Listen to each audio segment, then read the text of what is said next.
I'm doing it. It's an experiment. Yeah, I got one coming out right now. Should be here any minute. Have a seat, guys. Have a seat, my friend, in the corner there. Just somewhere you can kind of see this stuff fella. Alright, so the reason I brought you up here rather than sitting down there is because we can clearly see the dive site ahead of us. It's a bit of a breeze and you get a bit of the wall view from here as well. So welcome to the world famous Stingray City, not to be confused with the Stingray Sandbar. Now the Sandbar is probably about half a mile down that way. You can kind of see the little white mast sticking around and a few white boats together. It's hard to see with those houses in the background. There's a bit of a car park over there. The Sandbar itself is about, I don't know, maybe 100 yards long by 50 wide. And you can get quite a lot of cruise shippers on there sometimes. It's about waist deep as well if you haven't done it.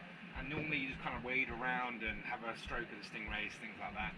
This particular site here we're 14 feet deep, so we're going to be able to actually get under the water, and you'll have these guys all around up in your grill. Okay, so it's a little bit more intimate. In your grill. Up in your grill. It sounds a lot funnier with your accent. Oh, does it? Yeah. I haven't got an accent, eh? You're the one with the accent. That's right. This particular site here, this is the first one of its kind. This is what started all the stingray feeding dives. There are 3 in the world. This one was the first, and this is actually here before the Sandbar as well. Now you will notice ahead of you here all the waves are breaking. That is the very shallowest point of the North Wall, stretches right the way from the tip of West Bay all the way past Rum Point that goes right the way to the east of the island. You will see these waves breaking. At its shallowest point, it's actually breaching the water. You can see some of the coral there sticking out as the tide is pretty low at the moment. And the wall itself drops down to maybe 20 feet on the other side with a hard pan. That then has a shallow reef wall, which you can clearly see the edge of, very light blue there and then dark blue. And then the deep drop off, another 50 yards out, you may be able to see some of the white balls. There's one over there. That marks the edge of the deep drop, drops down to about 5,500 feet. And the north wall is pretty much straight down. The west wall, if you dived it over you guys did this morning, more of a sloping wall. This one, all the way down, straight down the bottom. So on the edge of a big underwater mountain. The reason I mention that is because fishermen all day long will drive from West Bay to Rum Point and back again, trailing their lines along that wall. And this is how the actual dive here got started. They figured out that instead of sitting out there where it's so rough and cutting up the catch and getting seasick, or going back into the mangroves and doing it there, getting eaten alive by mosquitoes, they soon found it was a lot more pleasant to come and sit in the relatively calm water just inside of the wall. And this area here that you can see marked by this little yellow markers in the sun as a couple, forms a kind of rough semicircle, some over there. This is the area they used to come and sit in. It was designated a wildlife interaction zone back in the early 80s, or a WIZ zone, and that's how it started. Now they soon found that when we're sitting, catching up their catch and throwing off the uppercuts they didn't want, a lot like what the girls are going to be doing in a minute with our squid, they found that big dark shapes started appearing under their boats. Now I don't know if any of you met any Canadians. They are excellent sailors, excellent fishermen, very, very good on the water. Such a flat island is so prone to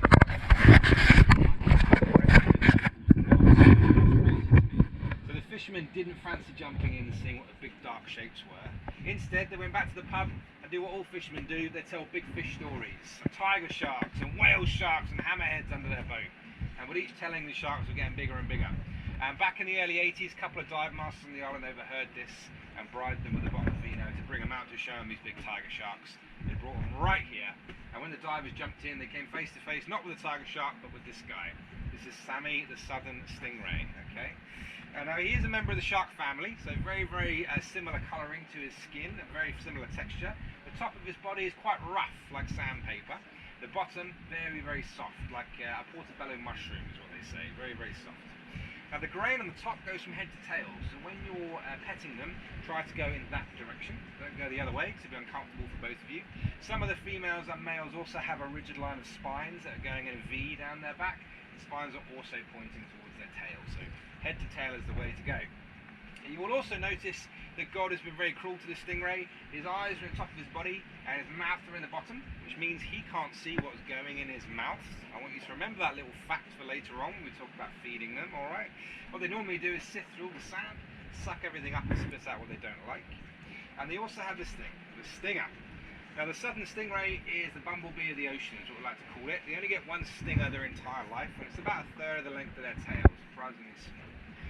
There's lots of sharks in this area. We frequently see hammerheads that come in over the wall to hunt these guys. That's a very favourite food of theirs. We do have a tiger shark nursery. They come in at dusk and sunrise before going out to the wall. So these guys really need their stingers, okay? Once they've used it, as I said, they don't grow another one. They don't die, but they've got no protection from sharks. And we frequently see females with big bites taken out of them and teeth marks on them where they've been attacked, okay? So what I'd like you to remember is they're not going to use a stinger on you unless you do something really stupid, okay? And when I say really stupid, I mean something like this, yeah? Putting your fingers in their eyes or in their gills, which in this case is just by their mouth. Or most importantly, which is the big one I want you guys to remember when we're down there, is coming down on one with your tank, okay? Now it's always a bit hit and miss how many we get here. A nice number for a group this is maybe 4 or 5 big females. That's manageable. Sometimes you can have as many as 2 or 3, sometimes we get 12. 12 is a little bit too many because they're quite aggressive when they're hungry. There's other females around, they think they're going to miss out on it. So there'll be stingrays everywhere, most likely. So when you're feeding and petting one, there may be one right behind you. So we want you to make sure that you always stay rooted on your knees or on your backside in the sand. It's why the girls have given you the extra weight, so that you don't ballerina up and down, okay? We don't want anybody coming off the sand and back down again. If your stingray is coming past you, just follow it from the waist.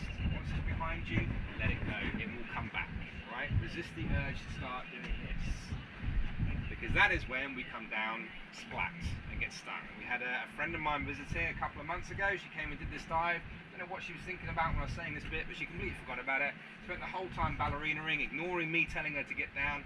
Came down on one with a tank, had a spine about this big removed from her thigh down here.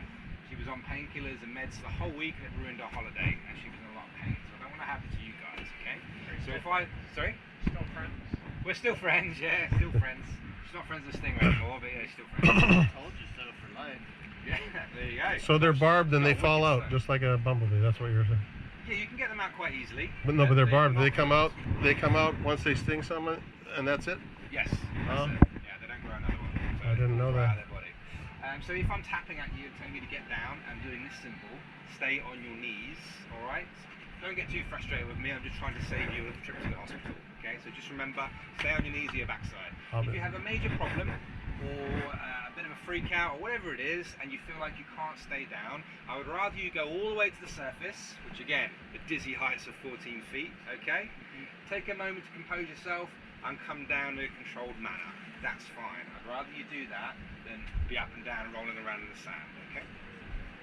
Now the dive itself, we're going to break it down into 3 little chunks of 15 minutes. The first 15 minutes, I would like you guys to sit in the sand, kind of like you are now, looking at me, alright? Give each other maybe an arm's distance between you, so a lovely big semicircle, okay? And all I'm going to do, I'll have about 2 pounds of squid tied to me. I'll be very, very popular down there. I'm going to attract all the stingrays I can. One of the girls looks like Patty. She's already got all her wetsuits on. One of the girls is going to be getting in, probably to give us a hand. Either snorkeling. Are you diving or snorkeling? You're going to dive. She's going to be a stingray wrangler. So it's a bit quiet down there. We're going to give her a bit of squid. She's going to go and do the Pied Piper and bring back some stingrays for us. But she's going to be hovering around the outside, helping anybody out. What we're going to do for that first 15 minutes, you guys are just going to get used to them being around. Okay, I'm going to swim around with some squid, bring them close to you so you can pet them, get used to being in the water. I'll come around each of you, you can take some photos, something like that, alright? I'm also occasionally going to put a little tank